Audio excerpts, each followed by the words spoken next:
আসসালামু আলাইকুম। আজকে আমরা দেখব একটা ফর্ম সাবমিট করার পর যদি সেখানে ভ্যালিডেশন এরর হয় তাহলে সেক্ষেত্রে কিভাবে পুরাতন ডেটাগুলোকে আমি স্টোর করে রাখতে পারি। তো এটার জন্য আমি এখানে আমার ভ্যালিডেশন যে রুলটা লিখেছিলাম সেই রুলের ভিতরে এসে আমার যে ইউজার নেম আছে এই ইউজার নেমে আমি এখানে আরেকটা প্যারামিটার পাস করছি এবং এখানে লিখে দিলাম যে ম্যাক্সিমাম আমার এখানে 4 ক্যারেক্টার হবে।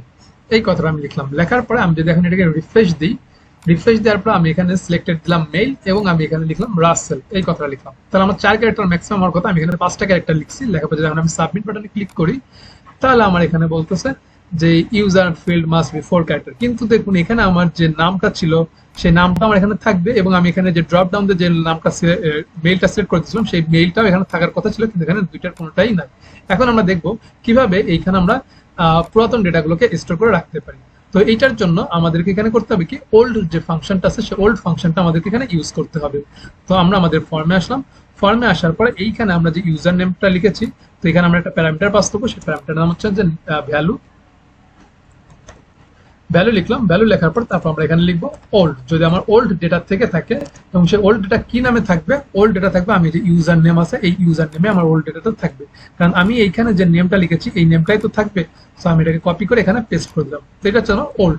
এখন দেখুন আমি যদি এখানে রিফ্রেশ করি, রিফ্রেশ করার পরে আমি এখানে নেম মেল দিলাম এবং আমি এখানে রাসেল কথাটা লিখলাম। লিখে যদি সাবমিট বাটনে ক্লিক করি তাহলে দেখুন এখানে রাসেল কথাটা থাকলেও জেন্ডার এই অংশটা থাকছে না। এখন আমরা দেখবো এই ইনাম টাইপের ডেটা কিভাবে আমরা স্টোর করে রাখতে পারি বা পুরাতন ডেটাটা আমরা কিভাবে দেখাতে পারি। তো তার জন্য আমরা আমাদের এখানে যে কথাটা লিখতে হবে সেটা হচ্ছে সিলেক্টেড। তো এই সিলেক্টেড লেখার জন্য আমরা এখানে সিলেক্টেড কথা লিখি, যেটার জন্য আমাদের অ্যাট দিয়ে সিলেক্টেড এই কথা আমার এখানে লিখতে হবে। তো আমি অ্যাট দিয়ে এখানে সিলেক্টেড কথাটা লিখলাম।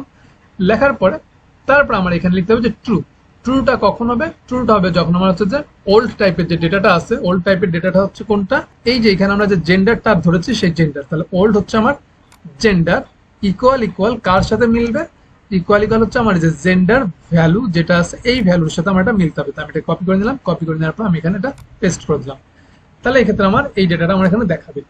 তো এখন যদি আমি এটা রিলোড দিই, রিলোড দেওয়ার পরে যদি আমি এখানে মেল ফিমেল দেখলাম, ফিমেল লেখার পর আমি এখানে লিখলাম ফিরোজা।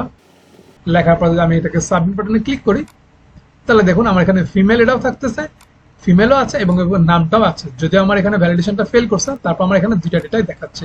তো এই ক্ষেত্রে আমাদের যদি পুরাতন ডেটা দেখানোর দরকার পড়ে তাহলে সেক্ষেত্রে আমরা এইভাবে দেখাতে পারি। তো আজকে এই পর্যন্তই। Thank you for watching this video. আল্লাহ হাফেজ।